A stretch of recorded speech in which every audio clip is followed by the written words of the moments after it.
Alrighty, here we go. Riding back into town on my half day here.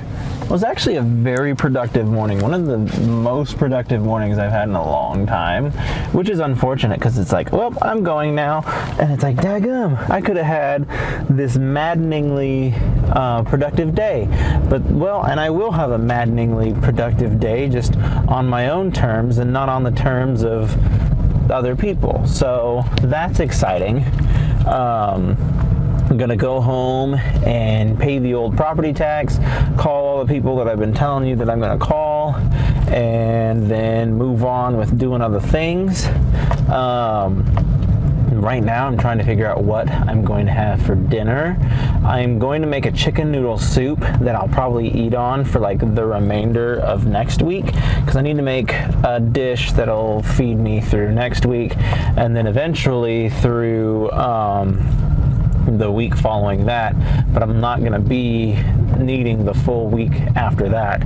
And so just trying to figure out what I'm going to eat on. I usually try and make something good for weekends too, so it's like I need to make something yummy to eat on the weekend and then make something good to eat on throughout the week at lunch. And I think I've already decided I'm going to do chicken noodle soup for lunch, and then I need to figure out what I'm going to do for this weekend.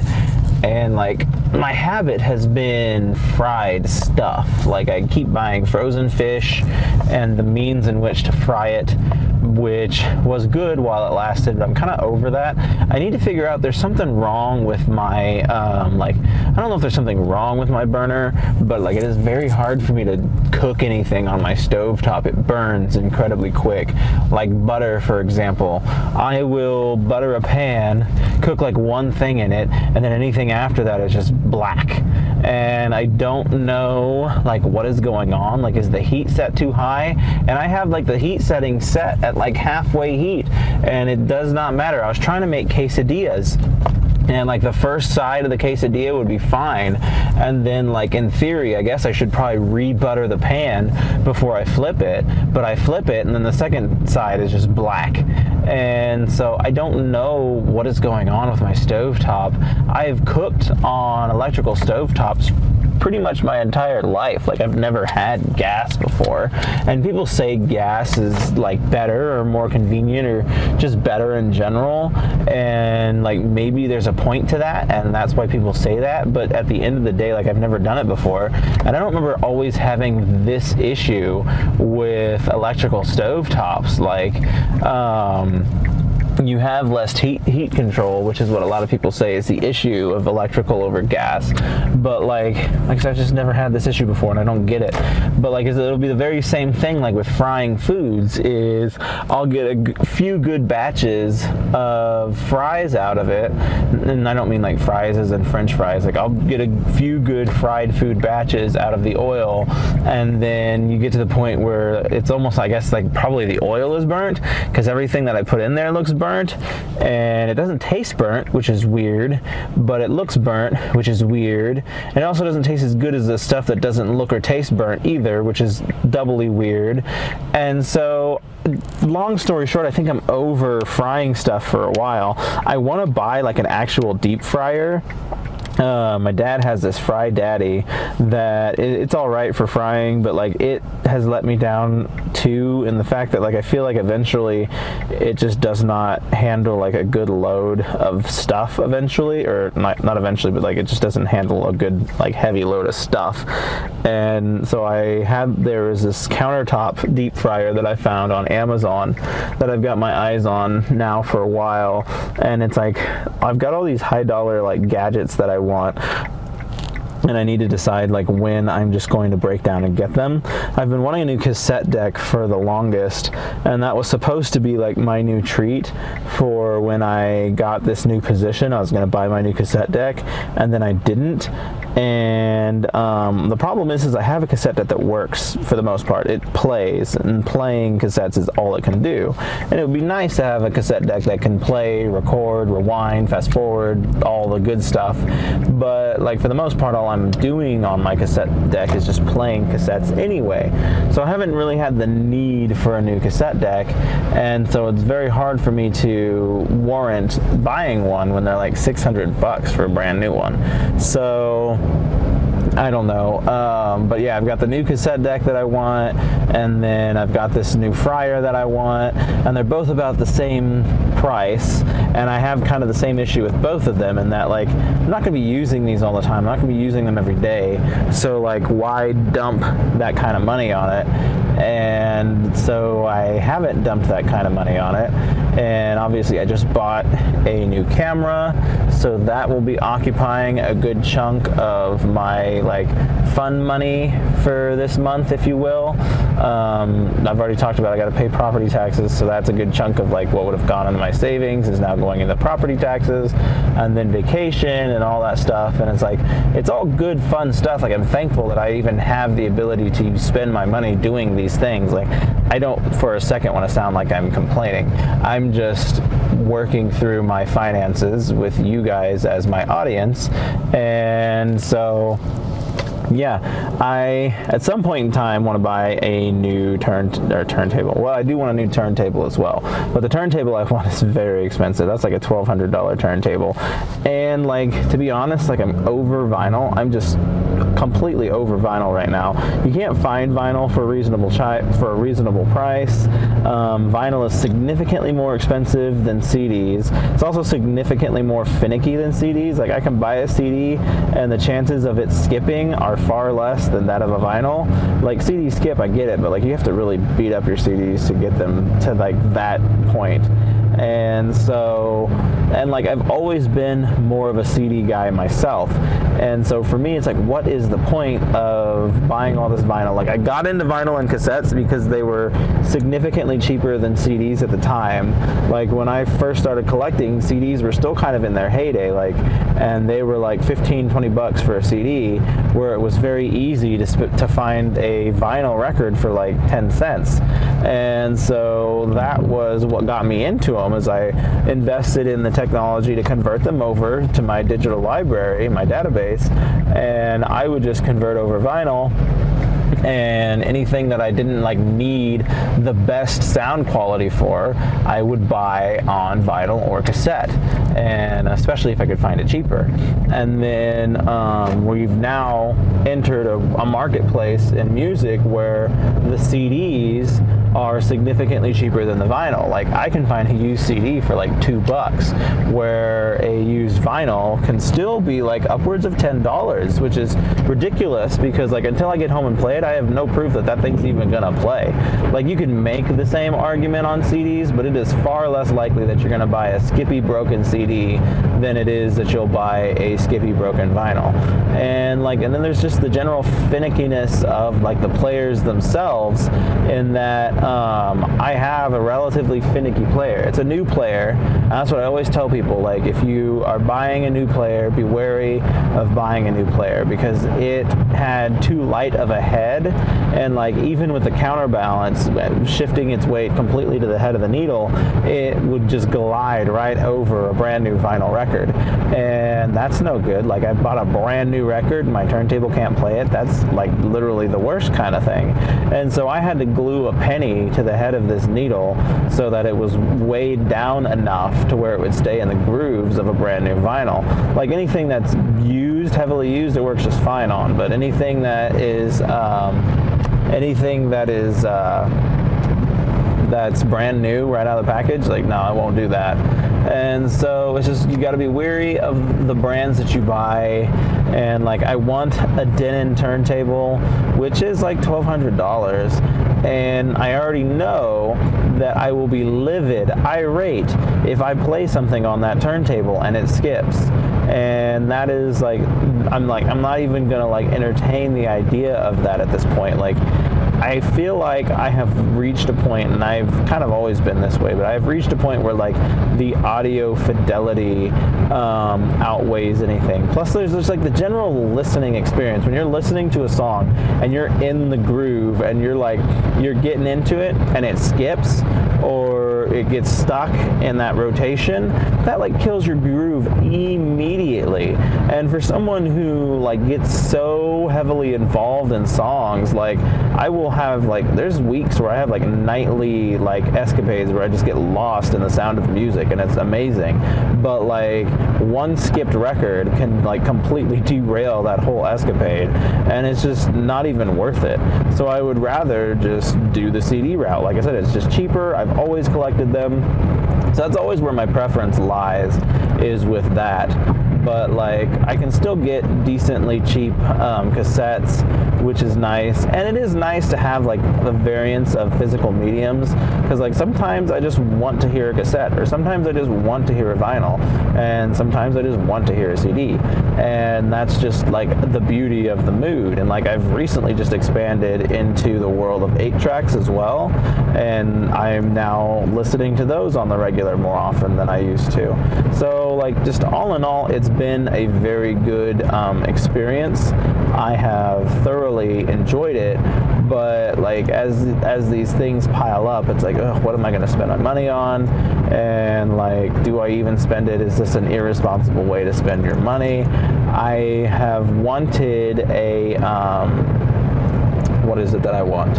I have wanted something. Oh, I've already expressed that I want or need a new wireless mic. That's a good chunk of change. The ones I have looked at are a good chunk of change anyway.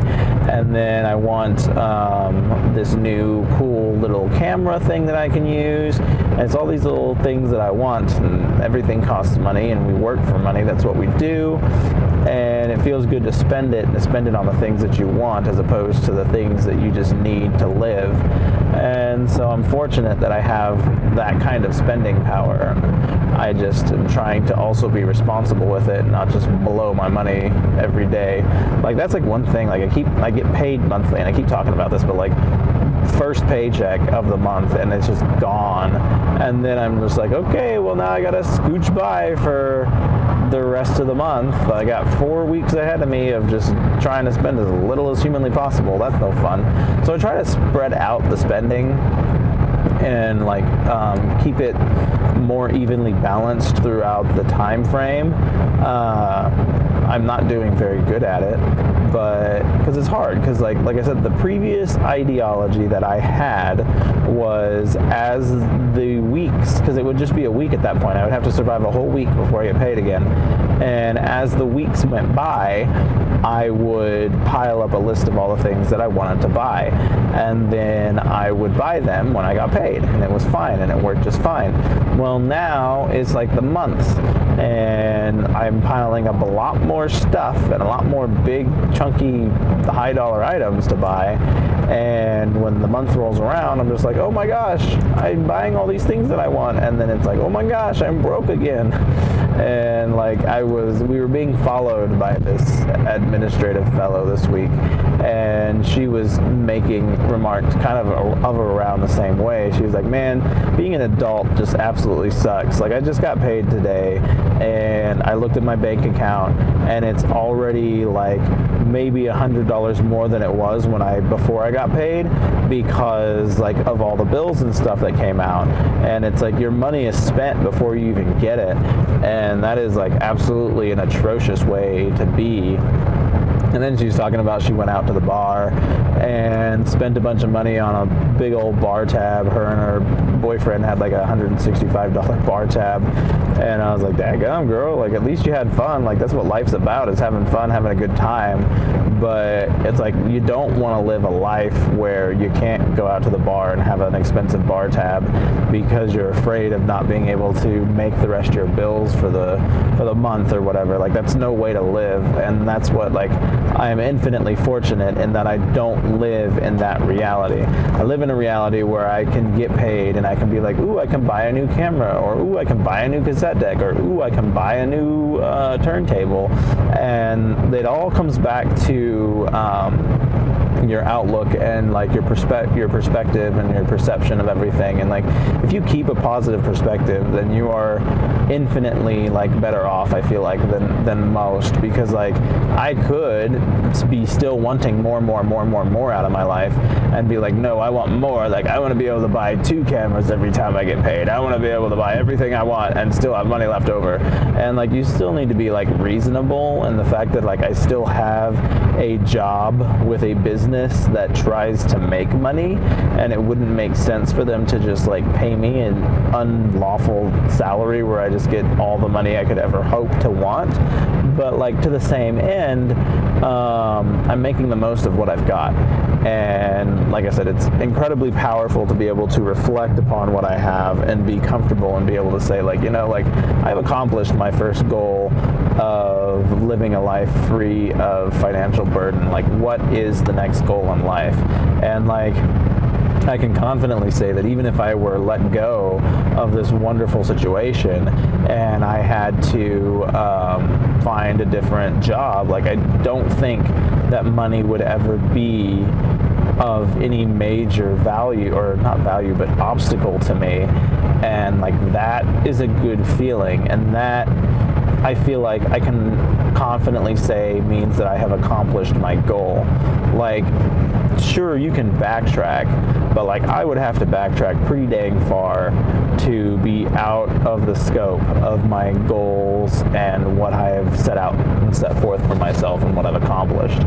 And so keeping the perspective fresh, trying to understand like where we are and how fortunate we are to be where we are, and really trying to make the most of where we are. And that is kind of like the biggest thing that I've got going on right now. Gotta get home and do all the things that I need to do. It's nice to be off like in the middle of the day at random, because there's so much stuff that needs to be done, but it's hard to do it while you're at work.